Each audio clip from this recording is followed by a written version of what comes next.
All right, given Friday's kick in the gut to the Trump base, when the president decided to sign, not veto, that $1.3 trillion omnibus bill, well, the phrase Trump wins on principle might seem a little bit odd, to say the least.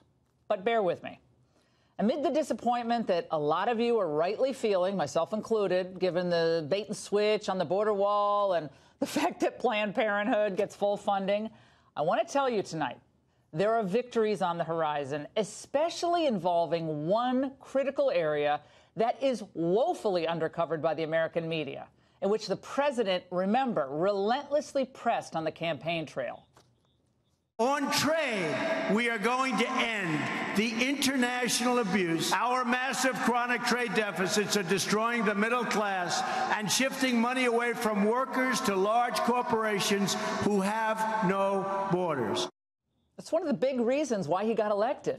And I'll tell you, Trump's team, they've been busily renegotiating trade deals and knocking down market barriers that have been killing off American manufacturing and hurting our workers. And the good fruits of this work are now emerging. Remember those once serious TV networks like CNN and CBS? Well, our trade policy for them doesn't merit as much airtime as porn stars and alleged paramours. But our trade relationship with the rest of the world has lasting impact on the lives of most Americans and their families. Trump has been pretty wily on trade overall, and he's made provocative and bold moves. He's talked tough, he's threatened tariffs, and at almost every turn, the globalists predicted total disaster. And the U.S. president says he's going to impose tariffs on steel and aluminum imports.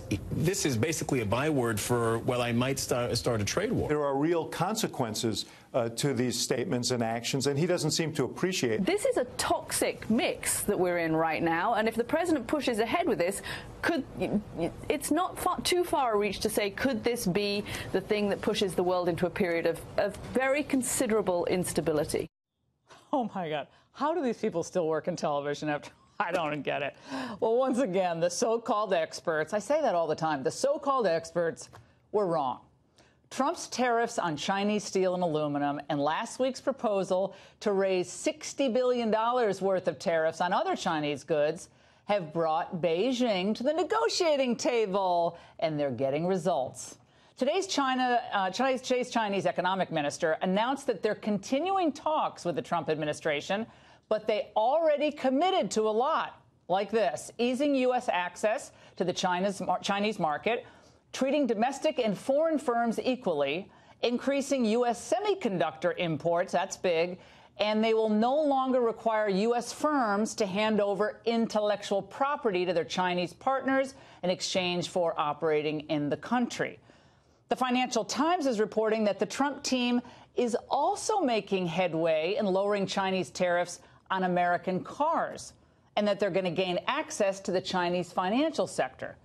Well, folks, since we have a $375 billion trade deficit with China, this is all really good news. On trade, let's remember, the president has stood on principle. He stuck to his guns, and he completely altered the dynamic for the better.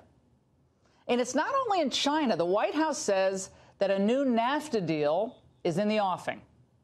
And we should note that Jared Kushner is working hard on this behind the scenes. Then today, we learned that Trump's tariff talk had brought back Korea to the trade bargaining table as well.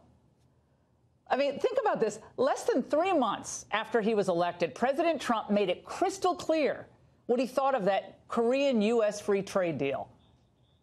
We have a horrible trade deal with Korea. But now, even before we do something with that, because we're negotiating the trade deal with Korea, and we'll either negotiate a fair deal or we're going to terminate the deal. Well, of course, that horrified the globalists. But it got South Korea's attention. Big league.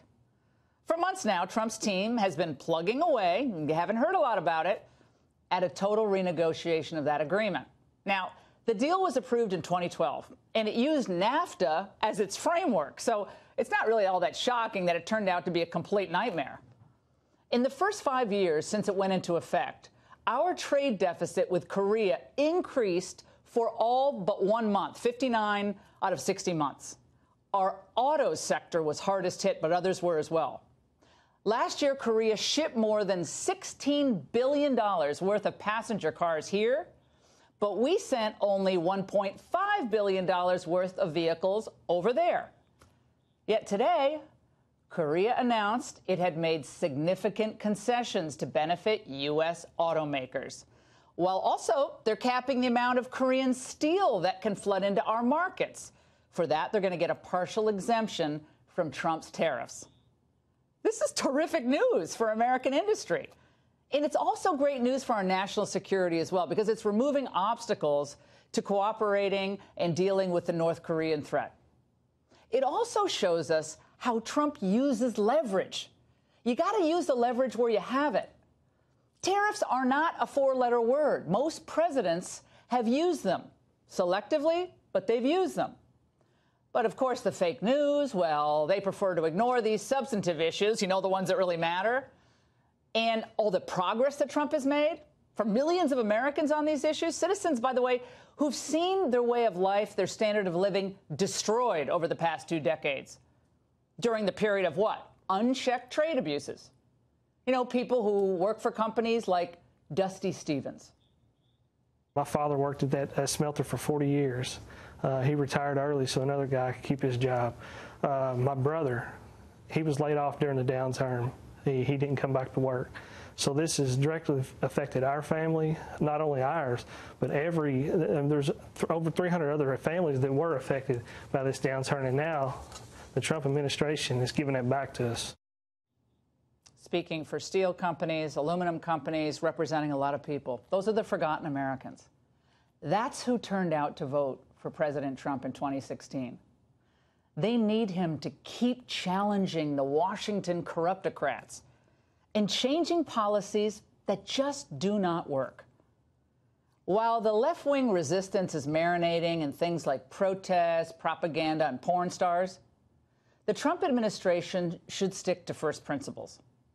Now, it's a shame they blew it on the omnibus, but they are killing it on trade. And so we soldier on. And that's the angle.